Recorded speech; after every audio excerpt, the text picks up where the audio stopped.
Eh bien, bonjour à toutes et toutes les amis, j'espère que vous allez bien. Bienvenue dans ce nouveau Geek Morning. Vous l'avez vu, il fait très joli. J'ai le soleil qui me vient vraiment sur moi, là. Ça fait plaisir avoir un peu de soleil après ces journées un peu moroses où il pleut, où il fait froid et machin, et bidule. Et bah, ça fait plaisir avoir un petit peu de soleil. On se croirait dans le sud de la France, c'est bien.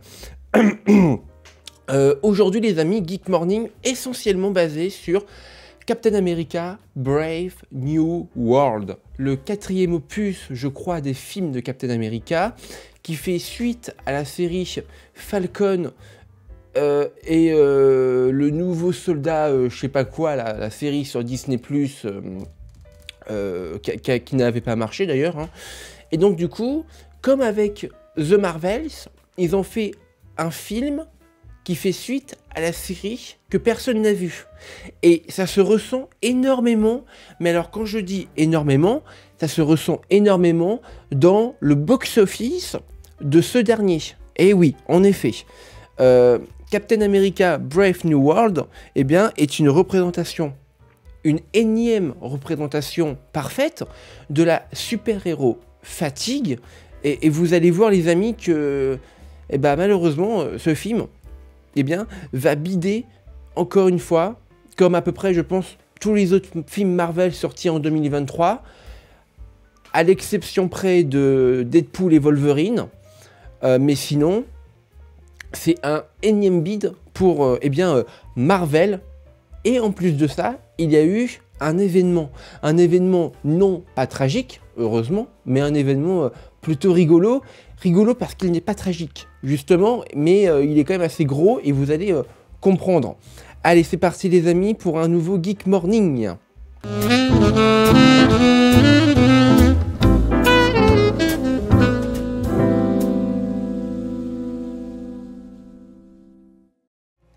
Eh bien, vous le savez que depuis maintenant quelques semaines, est sorti dans les salles de cinéma en France, en Europe et dans le monde entier, le nouveau Marvel Studios, Captain America Brave New World, avec le nouveau Captain America, mis en scène par, je ne sais pas quel acteur, il y a aussi Harrison Ford dans ce film.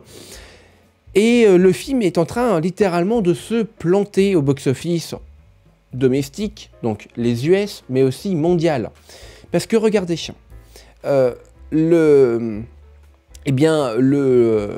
site Discussing Film a dit que America Brave New World a amassé à peine 30 millions de dollars, sur le second week-end sur le sol domestique, donc aux États-Unis. Et il y a même une digression des fréquentations des salles de 61,1%. À titre de comparaison, The Marvels avait une chute de fréquentation de 70% lors de son second week-end en salle de cinéma aux États-Unis. C'est énorme comme chute, comme progression. Voilà, et c'est vraiment un gigantesque four pour un film, en plus de ça, quand même très très mauvais, hein, 42% sur Rotten Tomatoes. Il est en train de se faire absolument défoncer absolument partout. Et c'est pas fini, puisque les chiffres encore plus récents ont été dévoilés. Regardez, Captain America vient tout juste de dépasser la barre des 340 millions de dollars générés dans le monde, pour un budget estimé à 180 millions de dollars de budget. Alors là, The Hollywood Handle dit 180 millions de budget, mais d'autres sources comme JP Box Office, Box Office Mojo ou encore Allociné se taillent la part du gâteau pour dire que le budget serait entre 180 millions et 400 millions. Par exemple, lors de la sortie en 2021 du film Doctor Strange in the Multiverse of Madness, au début de la sortie du film, on disait tous que le film avoisinait entre 180 et 220 millions de budget. Et bien, quelques années plus tard, The Hollywood Reporter a rapporté justement que le budget était plus aux alentours des 350 millions de dollars. Et donc, du coup, Vous allez me dire, bah du coup c'est un succès, bah, il a fait plus que son budget. Et bah non. Déjà parce que le box-office ne se calcule absolument pas comme ça. Et je suis pas un expert en la matière, mais vous pouvez aller voir la vidéo d'écran large qui explique absolument tout. Eh bien, c'est une sorte de vidéo de box-office pour les nuls. Et donc, vous allez voir que du coup, bah, malheureusement, dans ces 180 millions de budget, on parle de budget de production, il faut rajouter aussi le budget marketing. Voilà, qui peut avoisiner pratiquement le même budget du film, voire même beaucoup plus.